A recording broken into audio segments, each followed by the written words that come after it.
Mimi ni mgeni kwenye haya mazingira. Vipi? Wewe ni mwenyeji hapa? Ndio. Sasa mimi nilikuwa na shida. Unaweza kunisaidia shida yangu? Bado hujasema na kusaidia vipi? Mimi na shida na mwanamke wa kufanya naye mapenzi. Mapenzi? Kwamba umeniona mimi malaya sana au? Hapana, sijamaanisha hivyo. Alafu usifikiri mwanamke nitakayefanya naye mapenzi labda ni bure. Mimi na laki nampa. Laki? Ndio.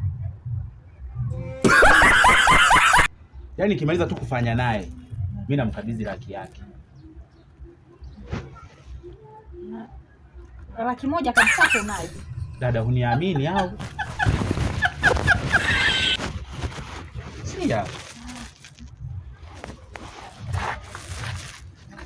Vipi? Unaweza kuwa unafahamu sema hapo kuna guest kwenye haya mazingira? Sawa. Nafahamu. Basi twende.